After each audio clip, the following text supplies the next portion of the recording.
George Meshko, middle initial M, Meshko. I was born in March 20, 1925, and Staten Island, New York. I came from a long line that my father gave my mother. Where were you in December 7th, 1941? Staten Island in school. Yeah, I think it was high school. Well, let's see, that would make me 41, 25, so that'd be 16. Yeah, I was in high school. Yeah, mostly. I had a hell of a time in high school. Didn't like it at all. If you remember, you don't remember that, I know, you're too young, but the school system there in New York City, that's Staten Island's part of New York City, if you were going to go on to college, you had to take an academic course. If you weren't going to college, you had to take a vocational course. My aunt, on my mother's side, actually my great aunt, she was a superintendent of one of the schools in Staten Island. She was in charge of the English department, a very proper lady. She died during the war. She was in her late 50s and 60s when I knew her. And she had a few coins, and she was bound to determine that George is going to go to college. So as a result, I had to go to academic course in school.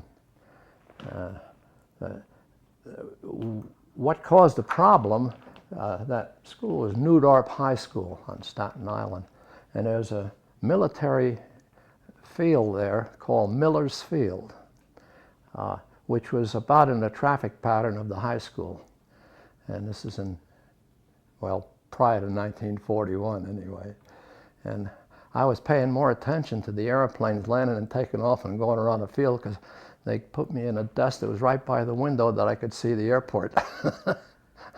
And so I had a difficult time in high school. And Greek myths weren't really my highlight, and Latin and things like that for the academic class. So it got so bad I was cutting classes, and I still wanted to fly so bad. And I'm not on the subject at all, am I? No, but we're going to get there. How did you happen to get into the Army or Army Air Corps, or where you went? Yeah, I enlisted. I tried to get into cadets, and I BS'd my way. And this is Whitehall Street, New York. 39 Whitehall Street is where the enlistment place was. And I got in the door, and I lied like hell, of course. And I got through the physical, took the test, and got through the physical for aviation cadets. But the doctor, the last doctor, so it was an all-day physical, and I'm only 17. And he was right straight, caught me flat-footed. He says, "Tell me, George, how did you get 2 years of college and at your age?" He says, "You're not 18." Oh, I am so. Go on home and grow up and get some more schooling and come back and we'll try it again. I got so pissed off. I walked out of there because I wanted to fly. Okay, goddamn it, I can't be a pilot. I want to be a flight engineer. And I really wanted. I mean, that's flight engineer. So within a week, well, maybe it wasn't a week. No, it was later than that. Probably a month or two later, I conned my folks into signing me off to join the military, and I had a forged birth certificate. Hey, no problem. Staten Island is the headquarters of the mafia, you know. So anyway, I had a forged birth certificate. I helped forge my birth certificate, so it made me 18. And in September of '42, I enlisted. And the military is pretty good about that. If you enlisted and you said what you wanted, they put you there, or got you there. But if you got drafted, you're up for grabs. You got in and you wanted to be a flight engineer. Right. So we went to basic training, at Atlantic City, and I signed up. I thought I'd get right on to mechanic school, you know, A&E or flight engineer school. I don't know what the hell was going to happen, but I found out there's a gunnery availability in gunnery school, so I signed up for that while I was still in Atlantic City. I was pushing my way, whatever way I can get into the air, and wound up in Fort Myers, Florida, and I graduated gunnery school, aerial gunnery school, in December '42, and that's where it started. Unfortunately, I didn't learn anything about aerial gunnery. Well, nobody did. They didn't know nothing about it themselves. They had most of the training was just stuff that they visualized what the hell World War I was about, and it wasn't real. We did now learning about the turrets and the guns and all that stuff, yeah, but we were training in AT-6s, you know, it's right out there, the little airplane. They turned the back seat around so the gunner could sit facing the tail, and had a .30 caliber machine gun on a ring and a couple boxes of ammunition.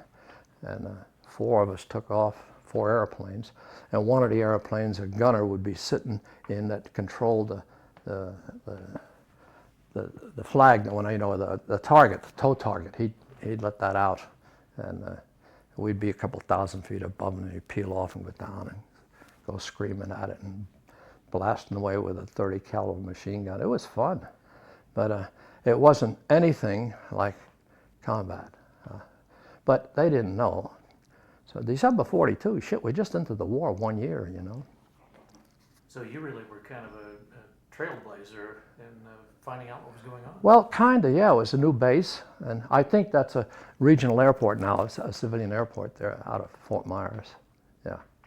And but it was fun. We took turns riding tow target in that AT-6, so we were careful not to blow each other away. But it was, and that was about the only gunner. Oh, we did have a Lockheed Vega, I think it was, Lockheed Electra Vega, twin-engine bomber, that they had a top turret in it, and they'd take us out and fly us around in that, and we'd shoot at the target with that. And that was a Martin turret. The B-17 had Sperry, Sperry turrets. So how soon did you get overseas? Oh, not till a year later, almost. Yeah, after gunnery school, they sent me to Amarillo, B-17 mechanic school, and that was a good school. Most of our instructors were Boeing people, civilian instructors who built the airplane. So we had the YB-17 as our airplanes to work on, and of course the shift went 24 hours a day, and I finished that school in May of 43.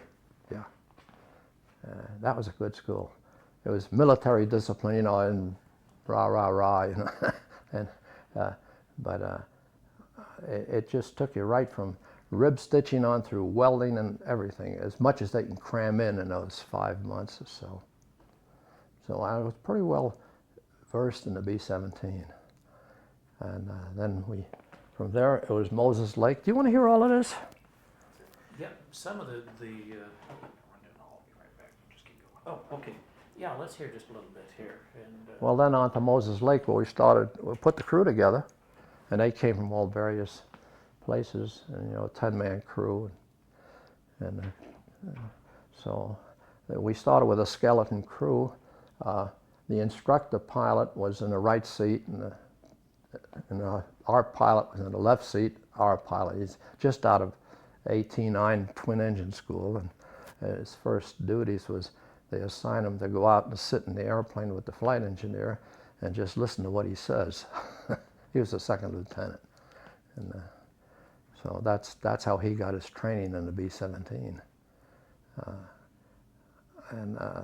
don't know, a day or two of that ground school like that, and kicking tires and twanging wires, and finally we went out and flew the thing. instructor in the right seat and our pilot in the left, and they took a skeleton crew, an engineer, a navigator, and radio man to fly the airplane. That way they wouldn't get lost, I guess, and keep in contact with whatever it was. And it was just, you know, around the patch and on like that until he could handle it. And then we got a co-pilot assigned, and here comes the rest of the crew, and then we start flying. What was it like flying? Had you gotten much flying time by the time you actually got in the 17? Yeah, I had quite a bit because they had a shortage of engineers and they were running us on double cycles there at the beginning. So I had a little more time maybe, but there was not a hell of a lot an engineer does. You know, he just sits there, stands there between the pilot and co-pilot. He didn't have any control stop rate, just calling off airspeed and monitoring the instruments. But shit, I didn't know much about it. I'm new as the pilot was. I didn't fly the thing before that, but it was a instructor pilot who knew what the hell was going on, and so I learned from him about what was necessary and not necessary. It was valuable training. Yeah, that was pretty good, and then away we went with the crew. And we did have high altitude bombing, but as individuals. And high altitude, I don't remember, but it wasn't very high, probably 15,000 feet or something like that. And but we never had any formation flying. We'd go out over the desert and shoot at an outline of a ship that was marked out in white lime or paint or something, and make passes at it like that, and out over the water, and we'd be shooting at some kind of buoys they had out there, or barges. But that was about the extent of our gunnery. Was it good preparation for when you finally... Yeah, in September. Yeah, we finished up in September, and they shipped us to Scottsville, Illinois, and that's where we picked up a B-17 and flew it across the country. And all our training seemed to be associated with the South Pacific. We had suntans, you know, and even our parachute harness had an expanded pack in the back that had a machete in it and fishing pole, you know, fishing and hooks and bait. I don't know what all was in there for some jungle survival. So, and as the military runs things, at Scott Field, they had us about 25 ships we had. We didn't fly them in formation, just took off individually and did our own thing. And we're lined up with the pilot up in front, you know, and 10 guys behind him, and then like that and so forth. And here comes the CO out, and he hands the papers out to the big envelope. And you got your airplane, you already got that, and your baggage is loaded in there. We had a Bombay tank on one side and a wood floor on the other, and that's where we put all our personal stuff. And we took off, and on the outside of the envelope, you had to take off, and you climbed to, I don't know, 4,000 feet or something. Then you open the envelope and see where you're going. What a plan, huh? They had to keep everything secret. And so the further east we went, I thought, there's a hell of a way to get to South Pacific, but I guess finally we wound up in Presque Isle, Maine, and they told us what was going on. An interesting sidelight, if you've got the time to listen to all this. Yeah, just really? Give a little bit here, and then we'll probably need to move on. But. Sure, but part of that bunch that went with us made a pass through the Yankee Stadium. There was a World Series going on. And they took their B-17, the guy came from the Bronx, and he took the B-17 right down through the goddamn stadium out the other side while the game was going on. And the announcer saying, folks, buy war bonds, the Army Air Corps out here, you know, blah, blah, blah. Well, LaGuardia, who was the mayor, had a fit, and he filed all kinds of charges. And the charges never caught up with the crew until a few months later, and they were over in England. And I think only half of the crew had survived at the time. So LaGuardia dropped the charges. Well, I imagine that scared him, but man, that was probably a big deal for the people in the fan. Yeah, that'd be pretty nervous, wouldn't it? It would for me. Yeah, that's really a fact. You can look it up somewhere. They must have a record of it. For gosh sake. So then we flew across the Atlantic from, stopped at Goose Bay, Labrador, and then Greenland, Iceland, Scotland, England. Then they took the airplane away from us. Yeah, I thought it was going to be hours. That happened a lot, I think. Yeah. You'd fly them over and then... Yeah, they modified them. All the stuff they put in the States, they took out when they got over there. Did they leave you all your South Pacific gear with the machete and all that? No, that left us in Presque Isle, Maine. and we got some ODs, trousers and wool stuff for England. And anyway, we took the airplane to Presque. Let's see, where was it? Ayr, Scotland, Prestwick, Scotland, and they dropped it off there. We took a train to I don't know, somewhere across England, and middle of the night. And this part gets a little hairy. They put us on GI trucks out of that train station, took us to the 96 bomb group, and it was about 1 o'clock in the morning, midnight or so. And they drop us off. CQ comes out, and the guy just drop us off. And the segregation between the officers and the enlisted men, of course, they up on the officer row, and we had the same barracks, only down lower. And so there's 6 enlisted men and 4 officers. And they jumped us off of this barracks, and we barge in at 1 o'clock in the morning. There's a crew in there. And of course, we woke them up, and they assigned us, well, pick out your beds. And we're filling the beds. The guys got shot down that day. And here's his footlocker and his everything, pictures. And we got that from the crew that was in there. We woke them up.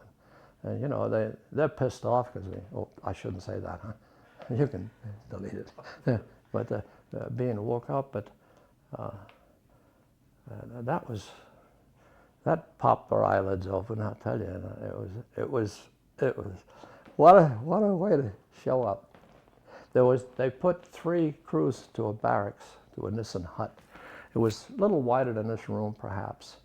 I don't know, 16 feet wide, perhaps. And they're all double-deck bunks. And so there's 18 of us in there. It was a little longer than this. A door at each end. Well, we never used a back door, just going in and out the front. And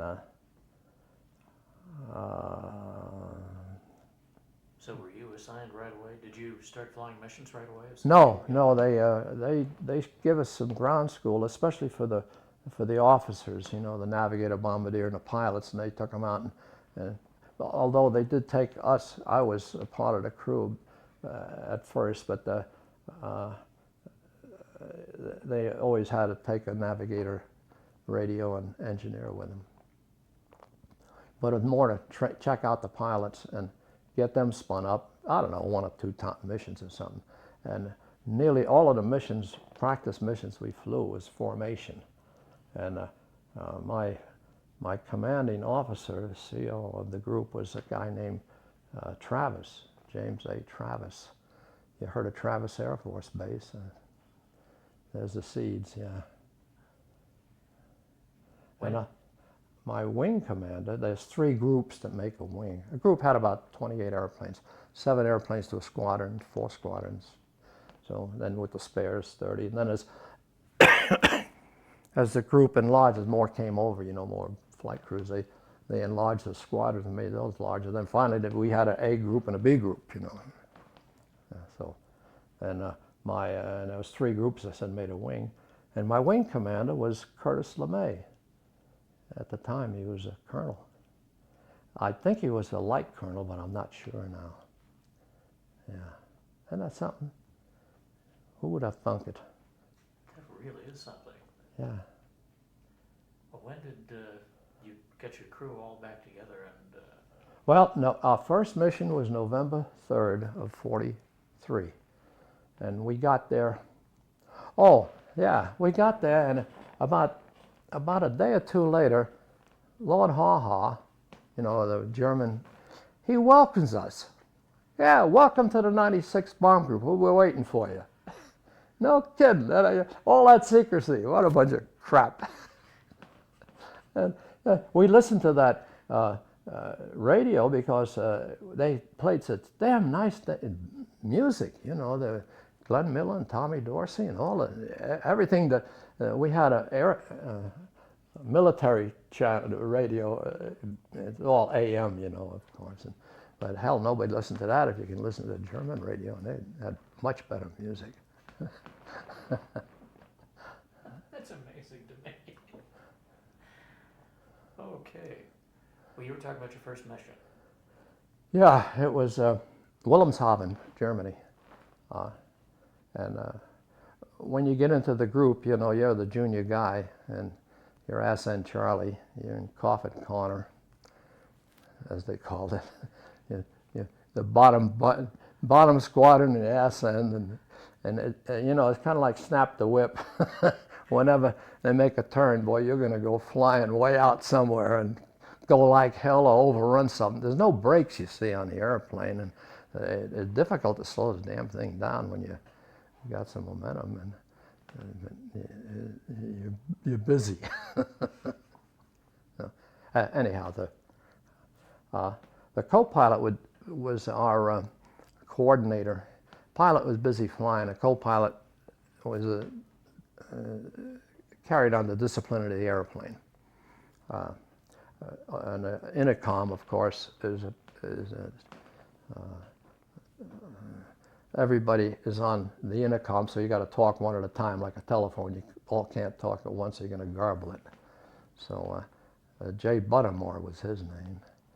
Hell of a guy. And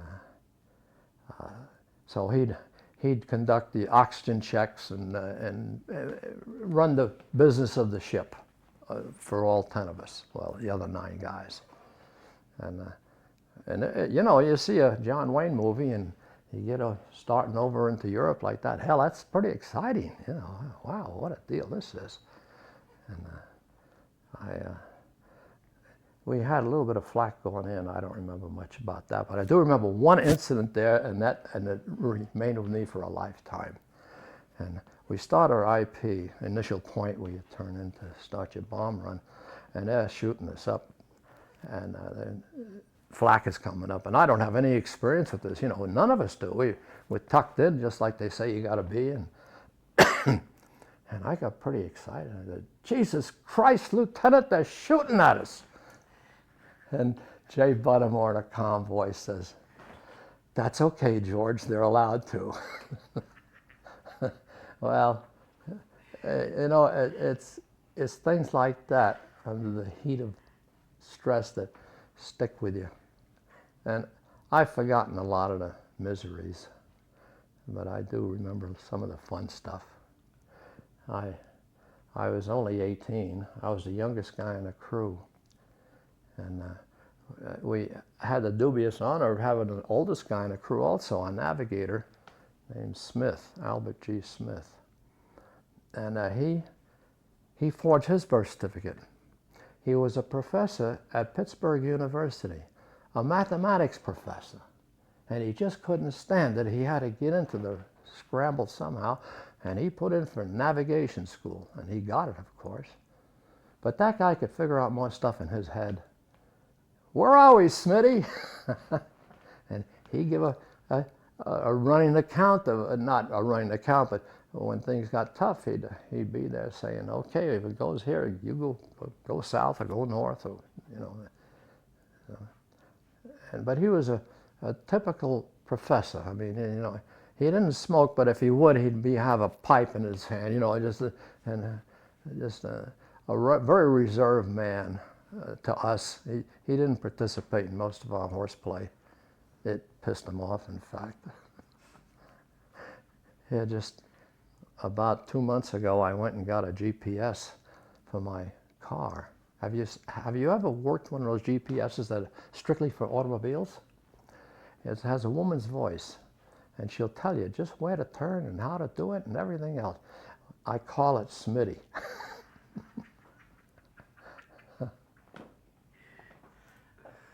He'd love that. I think he would. Yeah, oh yeah. I think I'm the only guy left from the crew now. In fact, I finished my tour when I was still 18. Yeah, I finished in March 6th of '44, and I turned 19 March 20. How many missions? 25. Yeah. Where all did you fly? All over Europe. Specifics. Yeah. The B-17 was making long-range runs. We had one or two milk runs, short runs when we were bombing those rocket targets on the coast of France. They call them No Ball was the code name for it, and we had a couple there. And it was a short run, and we were heavily armed. I mean, bombs. Normally we take 10 500-pounders with us, but this time we had 12 500-pounders, and we had some external 2,000-pounders hanging under the wing, which was unusual. And I don't remember all of it. It's hard to separate out all those various missions and flights. Some stand out. My last one certainly stood out because that's the first time we hit Berlin, March 6th of '44. And that was a pretty exciting trip. And I thought that was a dirty trick they played on me for my last one, for Christ's sake. They could have given me a milk run somewhere. Going that far. And the turnover was quite a bit. At the time, according to History Channel and whoever's the officials here to tell us what happened, because you're only a little cog in a big wheel, a staff sergeant, and I was in the ball turret and waist. The small guys who got nominated for the turret, you kind of got volunteered for it. But, we all pulled together as a crew. That's the thing that kept it all together, was the camaraderie. They put the crew together in May of '43, and we were that together in the end of our missions. And you went because, well, shit, Olszynski's going, he can't go without me, or Paul, or Rags, or whoever. And you develop a very strong bond. And as the more missions you fly, the bond gets stronger because it's getting more desperate.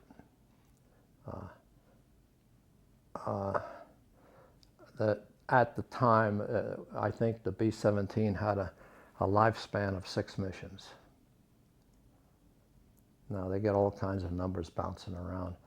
But later on, a lot later, about 7, 8 years ago, I ran into a fella. His name was Chuck McGlynn, and he was looking for his brother. We're getting off the subject here, aren't we? That's fine. Well, his brother got shot down on January 11 of 1944. His brother was a bombardier, and his crew was. I don't remember if his crew was in our barracks or the barracks next door, but they were in our squadron, and they were right off our wing, so we flew together. And they had about the same experience level we did. I think it might have been my 10th mission, somewhere in there, 10th, 11th. And I saw his brother go down over the North Sea. We hit Bremen. Remember that? And we pulled off the target, and we went out over the North Sea to escape the anti-aircraft fire, and then came back to England around the North Sea, offshore, and we might have been 30 or 40 miles off the coast. And I remember, to this day, I remember seeing him go down and ditching in the ocean. But January, North Sea, 20 minutes maybe, about the best you can hope for. And they were lost. So Chuck spent his life, Chuck wound up as a rocket scientist with Lockheed, and with him for 33 years, and he's a computer expert. And he spent his life chasing through records to find out what happened to his brother. And he found the crews there were 3 or 4 crews reported his brother going down. And a report comes in as who's the pilot. It's, you know, it's O'Brien's crew, or Amsler's crew, or so forth. It doesn't come into who the individual was. Well, there was radio silence, so when you come back, you had a hot desk as soon as you, they trucked you up to interrogation, which was our briefing room when we left, but they changed the chairs around, a big table like this, so they get about 10 of us around there, and some visitors were always in there also. And they brief us after the mission critique. And that lasted, depends how exciting the mission was, but that was about 30 minutes. And then they started doling out the scotch. And I wasn't drinking scotch at those days. I was having difficulty with beer. No. But my tail gunner was a real alcoholic, so I'd always have him. He got mine. That kept him happy because he slept right under me. We had double-deck berths.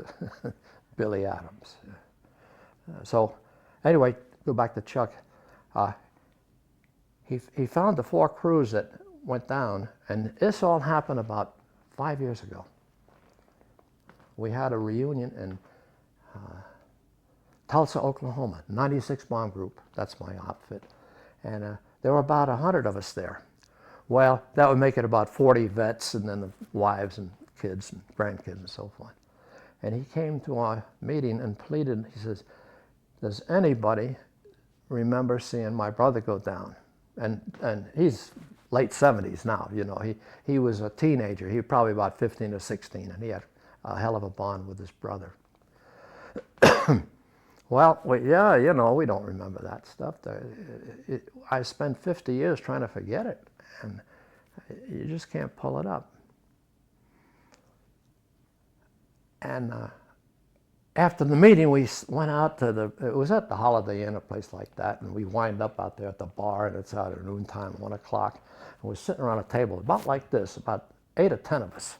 And now I'm sitting next to Chuck, and he gets more detailed. He says, I found 4 crews. He says, I found the first one, I could find out about, and they got shot down a week later, and they're gone.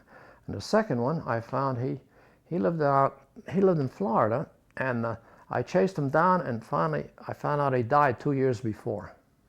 Then the third one he found out in Los Angeles, and he was in telephone contact with the guy, and he's making arrangements to go out there and talk to him, and he had a heart attack and passed away. And so now Chuck's got one last shot at this, and Amsler was my pilot's name. And so he came to the meeting, and now he's sitting at the bar, and my wife is sitting across the way there chatting, and it's informal as anything, you know, it's just loose. And like I said, yeah, about 4 years ago, 2002, somewhere around here.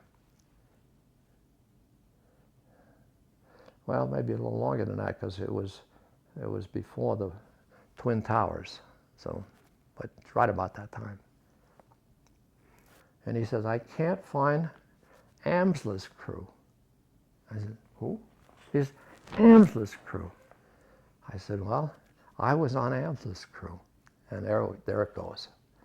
And really, that's what opened me up to for more of this. I don't mind, you know, showing your tits. You know? Yeah.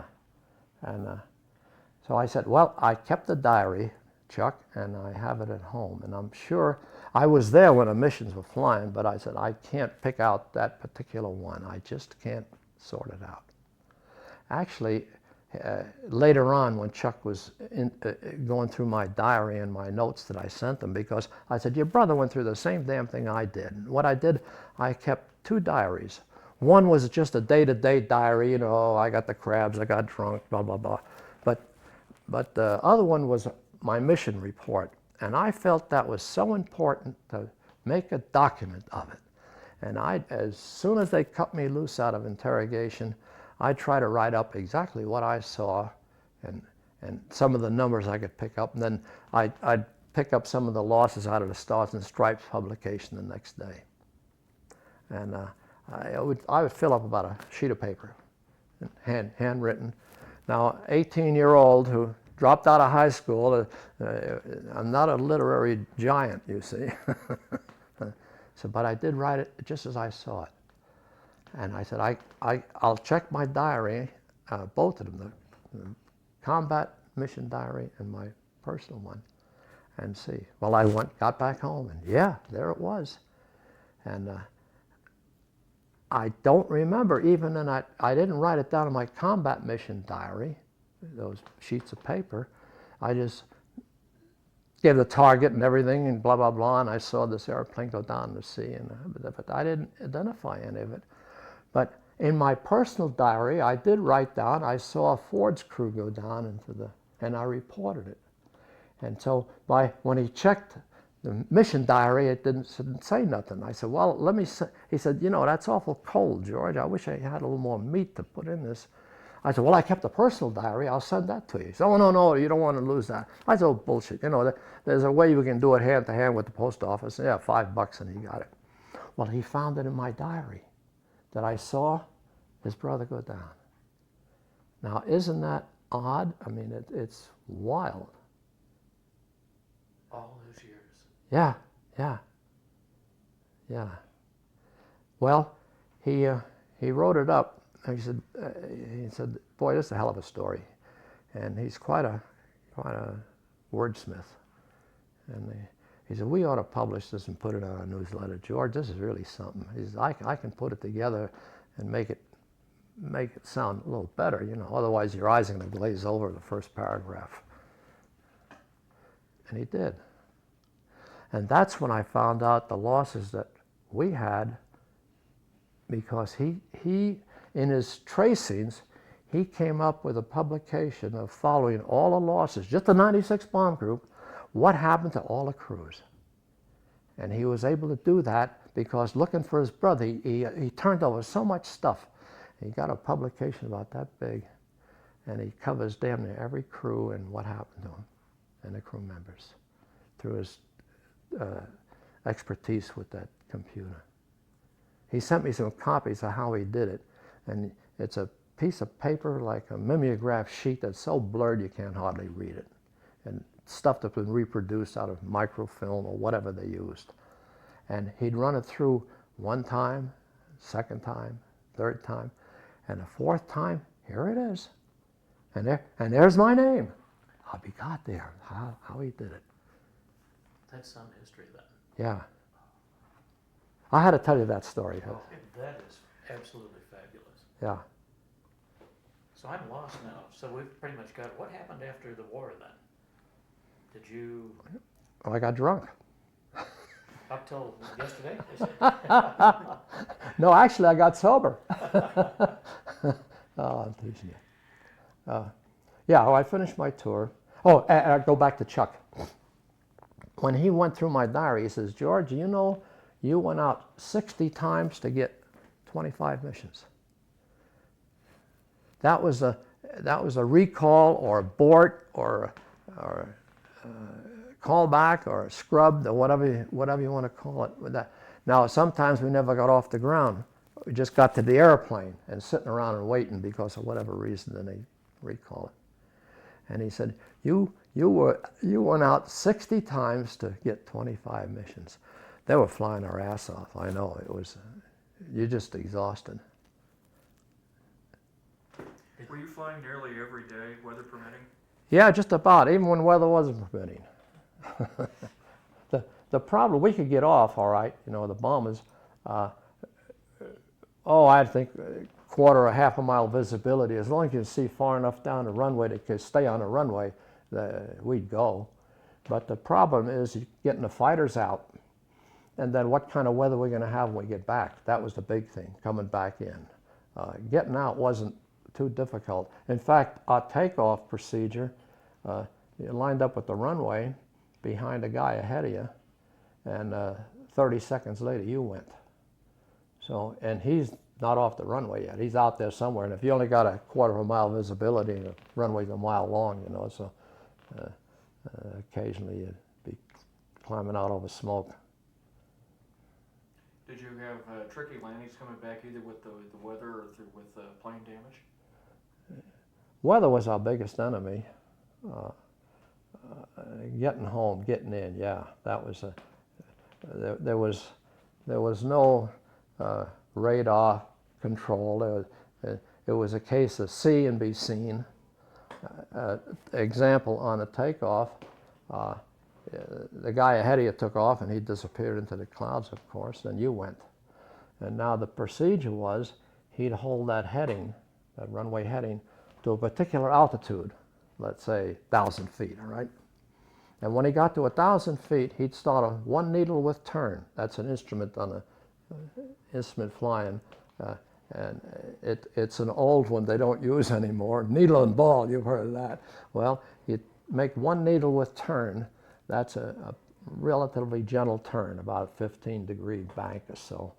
And in 1 minute, you'll make a 360-degree turn. No, in 2 minutes. 1 minute to do 160, 180, and then in the other minute. So it'll take you 2 minutes to make a 360-degree circle. So when you took off, and this is all brief to the pilots and the navigator. The navigator was a key man in this because he'd tell the pilot which way to go on these, they call them buncher beacons, I think, or H markers, and they navigate to one to the other and so forth. But on takeoff and climbing out, you climb out to, say, 1,000 feet, then you start a one needle turn to right or left, depends on the traffic and whatever. But that's the way the group got off.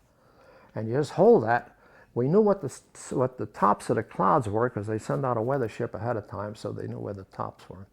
Now, wintertime in England, the sun doesn't come up till 8:30 or so, and you're doing all this at 6 o'clock in the morning. It's black and lousy, and so now you're circling out at that one needle with turn until you get to, let's say, the tops of 12,000 feet. Well, that's going to take you 45 minutes to get up that high or so. It'd take you, the tops are higher, 20,000 feet, whatever it was. So here you go, and just hold it, and keep going. And there's a guy ahead of you, and a guy behind you. It's dark, black, and the only thing that rile you a little bit is if you flew through some prop wash while you're doing this, because who the hell knows where it is or what happened? Oh, shit. And you get on top, and now by the time we got on top, there'll be a dull dawn. And the code for the day, however they're going to get them lined up, let's say the 96 bomb group had a yellow and a green flare, a double flare, yellow-green, okay, that was a 96, then some other color for others. And so the leader would be out there shooting these flares about every minute or so, yellow, green, and then yellow, green, and of course you'd see it. You should be somewhere close to his proximity after all of this, because you don't drift the same way with the wind, So. And so that's how they lined up. And then you got grouped up, and then the squadrons got, the squadrons groups, and then the groups get together and gang up and make it a wing. And then get in the bomber stream, and we'd probably be pretty close to 20,000, maybe 22,000 feet by the time we left England or going across the channel. And that's probably about an hour and a half later after takeoff. Maybe an hour and 45 minutes. And we probably burned 40% of our fuel load before we started for Europe. It's things like that interest people, and instead of the blood and guts stuff, just the small things that fall through the cracks. And that's why I'm interested in talking about some of that stuff. Is this a little bit like climbing up into the mountains and you're coasting because you're using all that fuel to climb? Yeah, right. Yeah. Once you get up to altitude, of course, the higher you go, the more the leaner the mixture can be because the air is thinner. Although we have superchargers on that 17, so that kept the boost up. The more you boost, the more fuel you're going to burn. We cruise at a speed of about 150 miles an hour. Now we could go faster than that, but 150. Now that's down at 10,000 feet. When you go higher, the airspeed instrument will read slower because the air is thinner. Okay? You don't have as many little particles impacting it. It's further apart, so you're going faster, but the airspeed actually is going to read a little lower. So I'm getting off the subject a little here, but anyhow. Just a question there. Then Sure. it didn't affect the fact you were still doing basically the same speed. Your instruments just weren't reading. No, you're actually going faster because the air is thinner. Yeah. Yeah, all the speed records you notice, they're up high. They go a lot faster, sure. But we flew that basically 150 miles an hour because that way, if one of the airplanes in the group lost an engine, they can stay with us. Yeah. And that wasn't unusual at all. If you lost more than one, well, tough shit. What was your job then after you really got into this as a flight engineer then? Well, I really, the crew consisted of the enlisted men of two each of radio, engineer, and armor.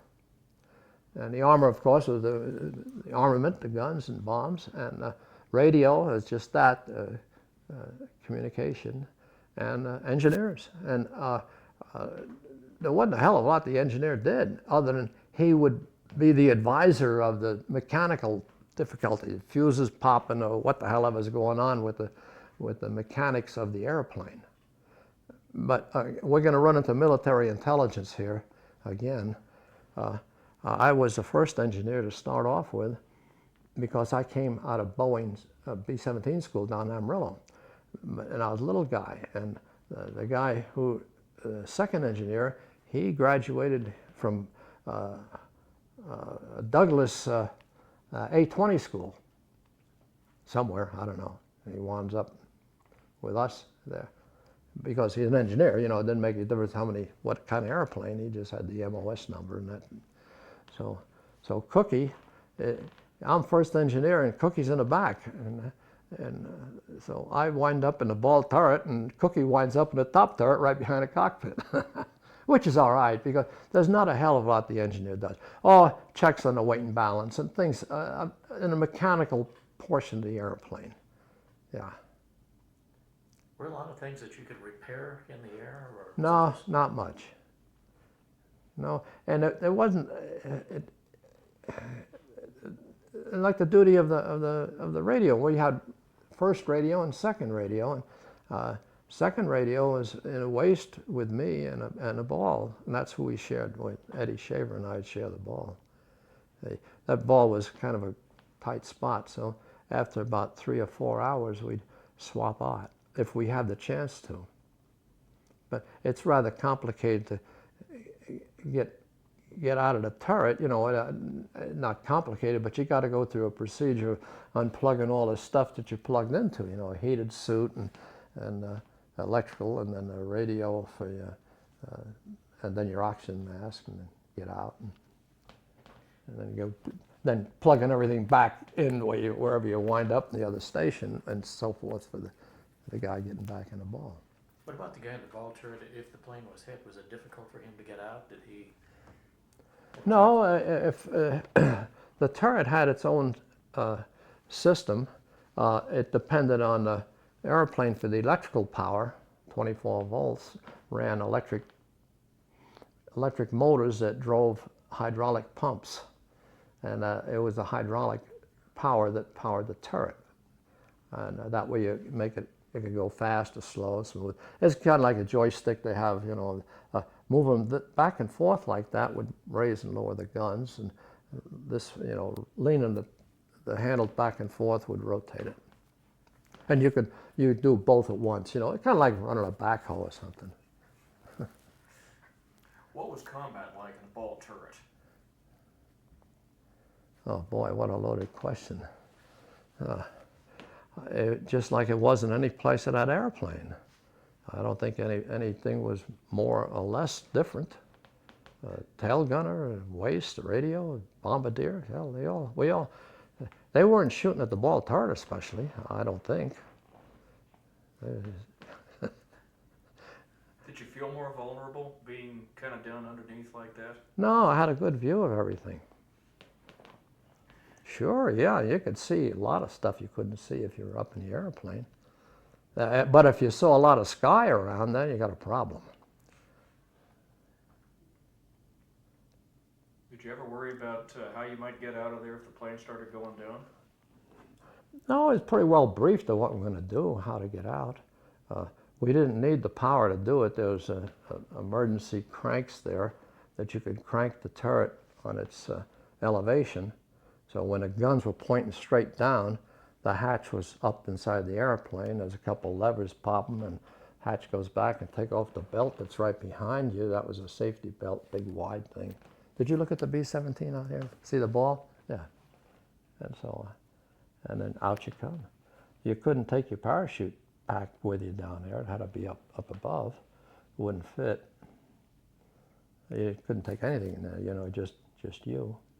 So what you do? Just grab it? And Yeah, hopefully it's where you left it and come out. Now that turret was also able to be cranked up from above by another member outside. He could do the same thing. Yeah, and you know, there's a lot of Hollywood in this with that ball turret, and it all happened, I don't know, a few years ago. Andy Rooney had some special on that. I remember seeing it, and the guy gets in, he's in a ball, and they collapse a gear or something. I never knew of that. I never knew of it actually happening. It could have, but God, you got to have a couple of malfunctions to have it happen. First, you have to have a malfunction on the gear of the airplane, and you have to have a flat tire wouldn't do it, and have the power out somehow. The turret doesn't work. But we've taken Eddie out of there. He passed out. Oxygen tanks got shot out, but we catch that on an oxygen check. You know, you're checking it every few minutes if you get the chance. And so, and because he can't hear you, he can't do nothing. He's down in there, so you just crank him up and open a hatch and pull out the belt, and yeah, get a mask on him, and then you get him out. And it didn't take long to come to. You know, you don't want to be out too long, but I think they call it anoxia, and that wasn't unusual, of somebody coming unplugged or something, but that's why we checked on each other. I passed out once. We were coming back on a mission. I don't remember which one, but we couldn't stand in formation, and we headed for the deck. That's the safest place to be with enemy fighters. This is all before the invasion that I flew. So the Luftwaffe was a bit stronger then, and by the time the invasion came about, we got them pretty well knocked down. In fact, I think I heard that over the invasion beaches there were only 2 ME-109s show up. Now that's pretty good. And imagine if I don't want to beat my chest, but I'm beating the drum for the 8th Air Force. They've been beating the hell out of Germans for a year and a half before the invasion, thankfully. And they knocked it down enough where our invasion was successful, and they didn't get pushed back into the. We could have done it better. Looking back, I'm sure I know a hell of a couple ideas I'd rather put forward, but you know, that's then and this is now, and nobody's gonna listen to a staff sergeant and what the hell his idea is. Were your gun crews on the B-17s effective at knocking down the German fighters in the air? Oh yeah, 50 caliber is a hell of a gun. We had 13 of them on board. While we're talking about that, there was about 300 rounds per gun. It was what we had, about total amount we took with us, not counting the ones we'd sneak on board that nobody knew about. And if you got off the runway and you still had a few hundred feet to go, well, someone in the back end is going to decide to stick in a couple more boxes of ammunition. We keep that up until we almost didn't make it. But 300 rounds isn't a lot for a long mission, is it? Every mission was a long one, about 9.5. I think my longest was about 10.5 hours. No, and now the gun fires at, I don't know, 870 rounds a minute. Well, mathematically, you got about 20 seconds of ammunition total. But again, you're not firing in long bursts. You know, some of this Hollywood stuff, God, you know, they're smoking the guns out. 4 or 5 bullets is about the best you're going to get. They're not going to stick around. And of course, the most, I think the most savage attack was the head-on nose attack. And they got that developed pretty well when I started my missions. And those German pilots were good, and their airplanes were wonderful. Those Germans, you know, hell, look at today, BMW, you know, an Audi. The cheapest car they built was a Volkswagen, and God, that's pretty good too, isn't it? Yeah. You were gonna go? I was trying to think. I had an idea of something. I've lost it. That's I didn't answer your question. You asked it, and I think I played. Oh, yeah, you were just. I just asked about how effective you guys were at shooting planes down with. Well, a bomber is no match for a fighter. The fighter's going to win. Simply because of his firepower. Now, the German fighters all had cannons, 3 or 4 20-millimeter cannons. And that was a real effective gun because the shell exploded. And, you know, hand grenades and horseshoes, you know, close is good enough. And that's the way. Now, and of course, now he's firing, I don't know what the rate of that cannon was, but it's firing more bullets than my machine gun is with 3 or 4 cannons opened up. And they also had a couple of machine guns that went with it. A lot of guys have talked about the fact they got into this coming right at you, right from the front. Yeah. Were they aiming at the pilots or any specific thing just to try and... No, I think well, in a winter of 43, 44, they'd sent up a swarm of 200 fighters. It just depends what group they're picking out. And before just in 43, before Doolittle took over, the fighters would escort the bombers. They'd be up there flying, you know, they'd back and forth to stay with you. And there'd be a few around, maybe. But the bomber stream is long enough, they can't cover the whole damn thing. So the German fighters, they knew where our fighters were, and of course they'd be somewhere else, and that's where they'd be attacking. But you can just a swarm of them, and normally they'd come out of the sun. That was one of their better tactics, or they'd put on a big air show out off your right side, and one guy would just do all kinds of snap rolls and barrels. Shit, he's putting on a circus out there, and of course that gets all the attention, and bang, here they come from the other side. So, but that frontal attack, they'd line up with probably 4 or 5 fighters, and they'd be maybe 1,000, 2,000 feet above you and maybe a couple miles ahead of you. And they're talking to each other on the radio, you know, so they got this all figured out how they're going to do it. You know, hey, Charlie, you take that one, or, you know, you get the ugly one, you know. So they line up 4 or 5 abreast, and they come right straight at you. And they wouldn't turn. They're right through the formation. God damn, that's pretty exciting. But by the time you see them and by the time they're gone, you only got a flash. They got a better shot at you because they got their timing set up so they're ready to pull that trigger, and somebody's going to go down. It's just a case of how many. And here comes another 5, and another 5, and another 5, and another 5. So, you know, the losses get pretty severe. And you're damned you do and damned if you don't. You know, if you shoot the bastard, he's out cold, so he could take you out. The other gunners, other than the navigator, bombardier, and the top turret, would have a shot at them, maybe. But you're only going to get a couple rounds off, and it takes some diligence from the gunners and of course everybody on board's a gunner, navigator, bombardier, all of us, you know. So, And when you go back to our gunnery training, it didn't come anywhere close to what we were facing.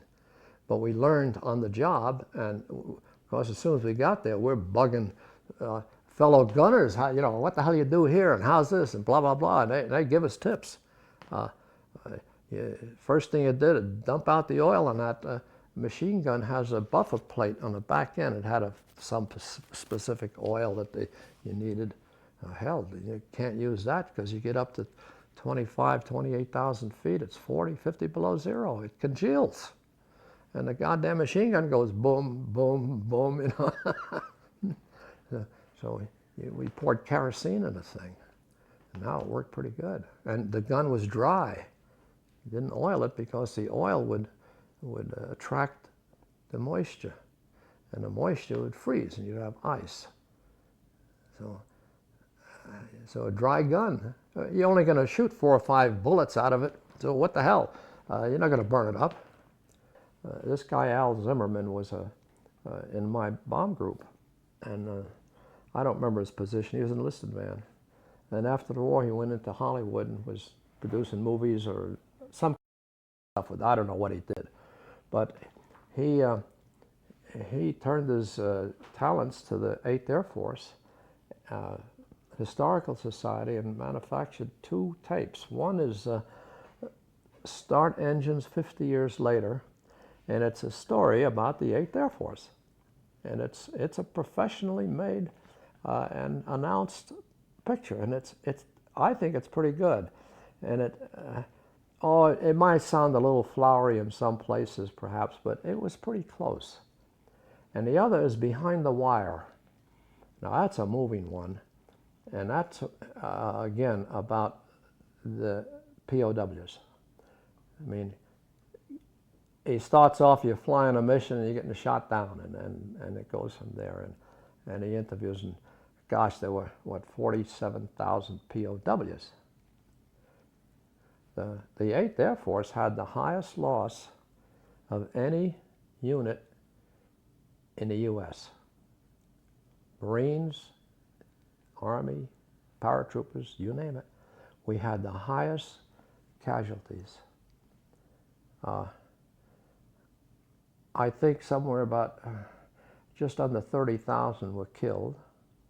There was 8,000 B-17s.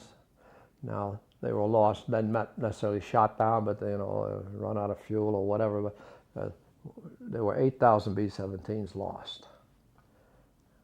Now, don't tie me tight to that, because maybe there's a guy in San Francisco taken off and crashed. I don't know.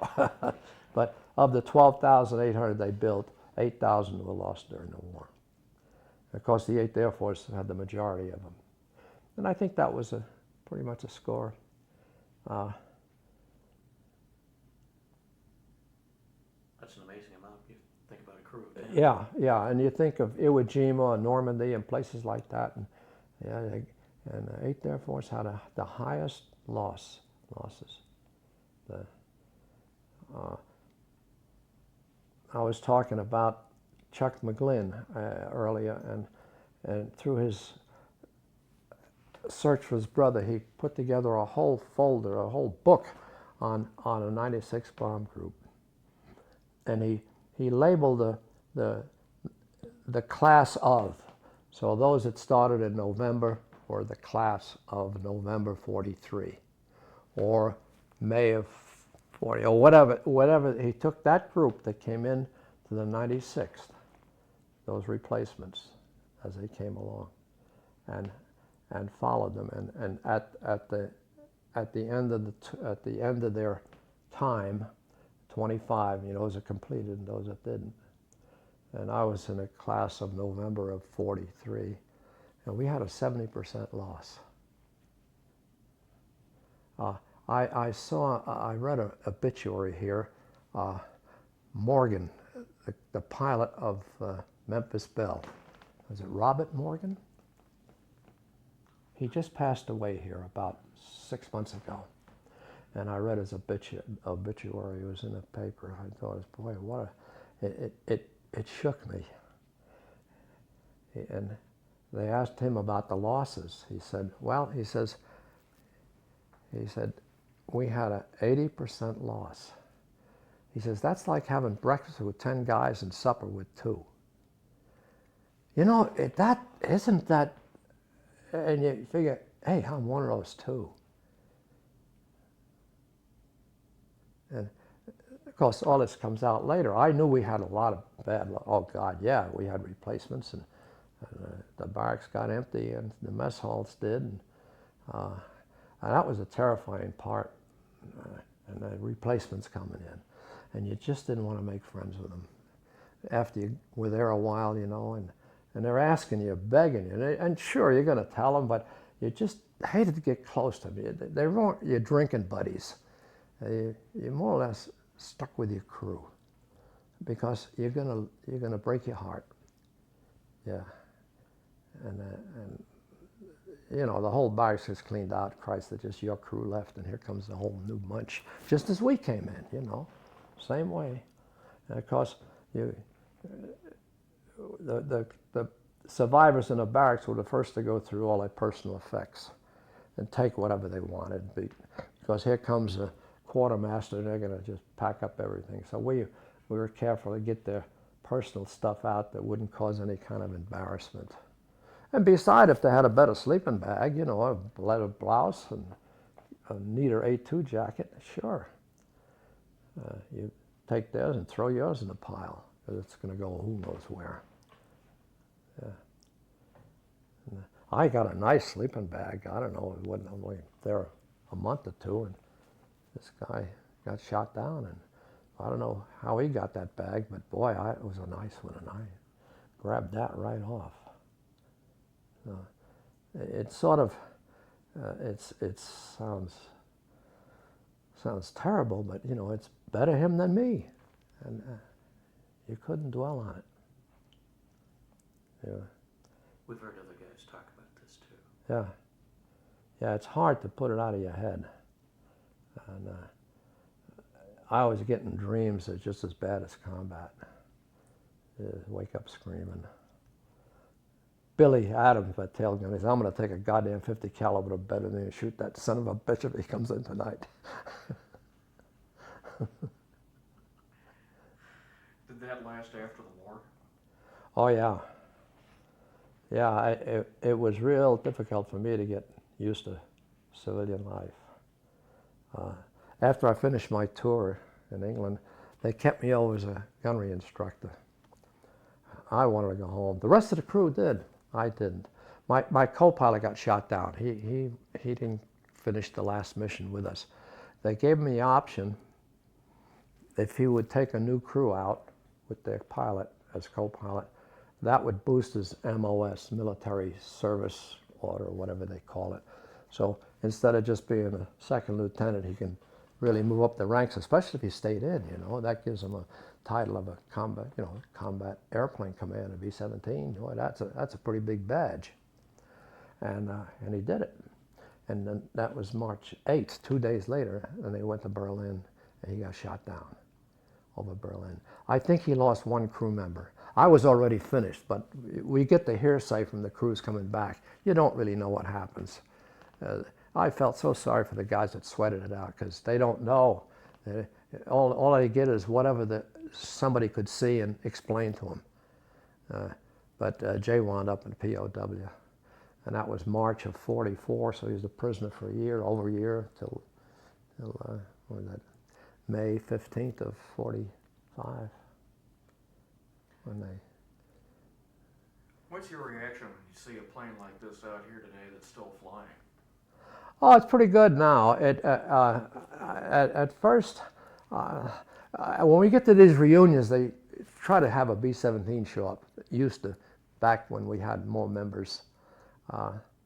And recently, it's awful difficult to do that. And now, this last reunion we had 600 show up. So out of thousands before. I'm the baby of this bunch. I'm usually the youngest guy in the room, and I'm 81. So you can measure from there. Say, well, I finished when I was 18, 20, and I was out of the service. Oh yeah, after I finished, they kept me over as a gunnery instructor for about 6 months. They didn't let me go back home until September. of 44. That was after the invasion. And that was kind of a mixed emotion thing.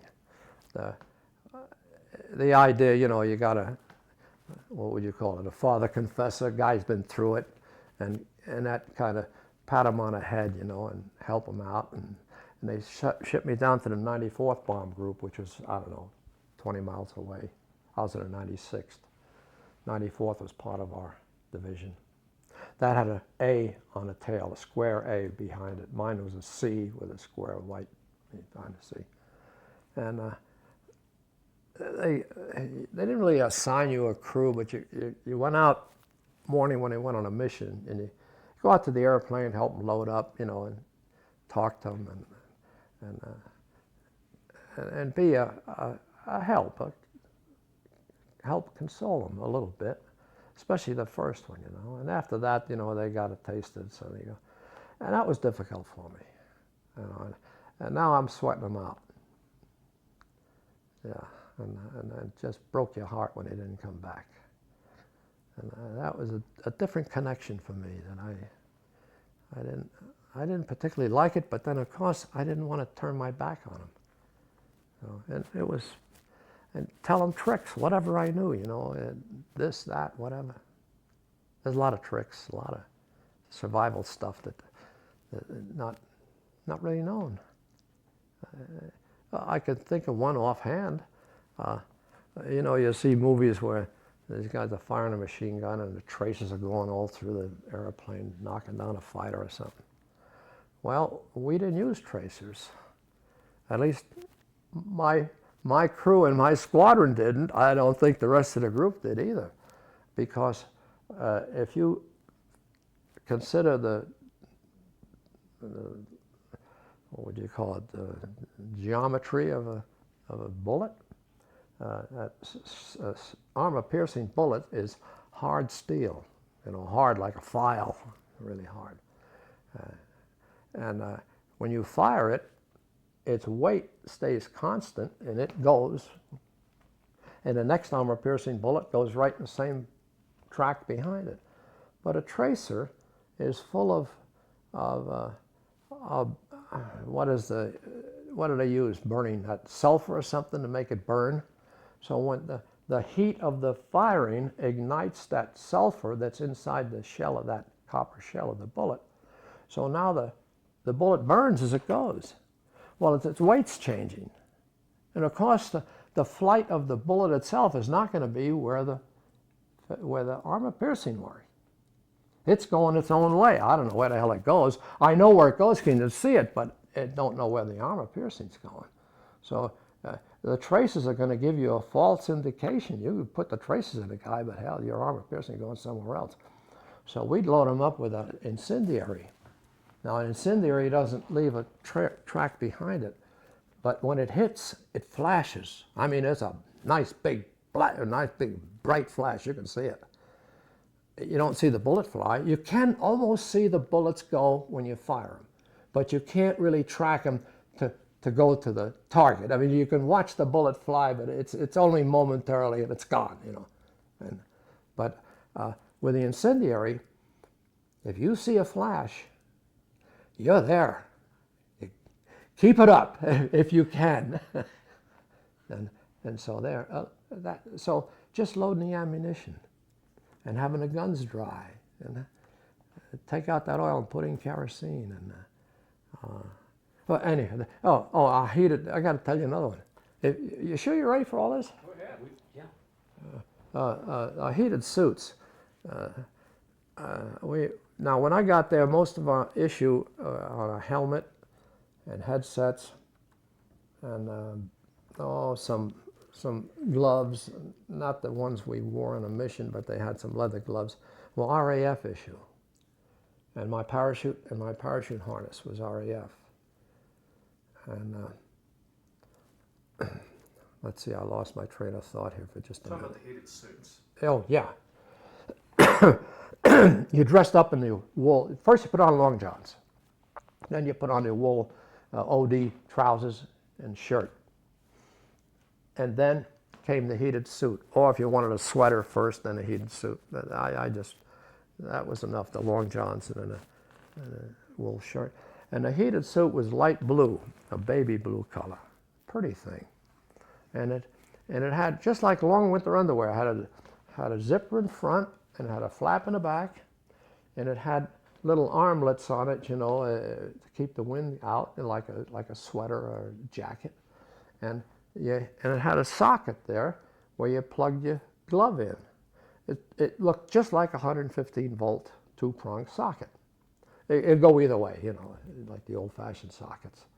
And you had a socket at each arm and at each foot for your boots. Well, the wiring, and then of course over that went your heavy fleece-lined jacket, and the trousers were with suspenders and came up to here like bib coveralls, and they were really heavy. And then the jacket over the top of that. And then we had silk gloves first, because it was so cold. If you touch that metal, you're going to stick to it if your hand was wet. 40, 50 below zero. It's cold. So first went the silk glove, and then went a lightweight glove, and then went the heavy gauntlet. And the heavy gauntlet had a slot in it so you could stick your fingers out to do something with the smaller, thinner glove behind it.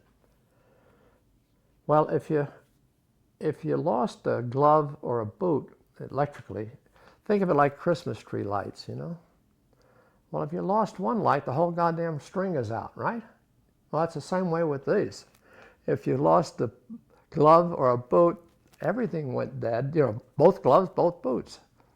So it didn't take much to figure it out. You take a piece of safety wire with you, stiff enough that you just can put it in the socket and cross it, and then run the juice right through like the glove was there, or the boot.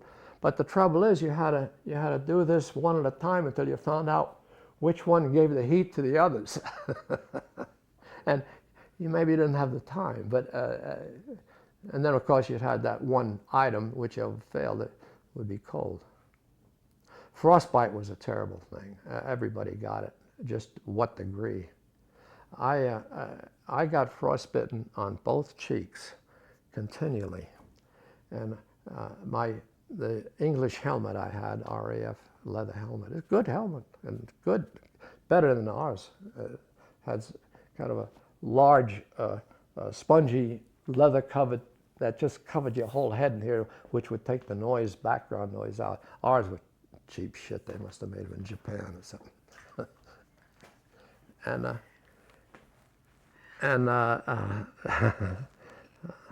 So the helmet came around my face like that, and the oxygen mask came like that, and the goggles came down like that, and there was a triangle that was right there about the size of a quarter.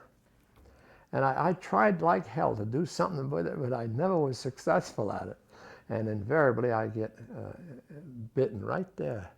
And it was years after the war before it went away, because I get cold weather and these would be a different color. And that's something. But the frostbite was really severe, with the hands and feet and things. We had a heated blanket on board, I remember that. And we had all kinds of heated outlet for a heated suit or a heated blanket. And there was a rheostat on a control so you can control the heat up and down. My gosh. I think we're going to have to wrap, because we're going to have to get another guy, and you need to get that Spitfire. Yeah. And you have given us more information that we have never heard. Oh. This is just fantastic. One of the side lights of that, a heated suit, you got to be careful, don't get scared too bad, because if you pee, you short out the suit. But then you're going to get frostbitten nuts when that freezes up.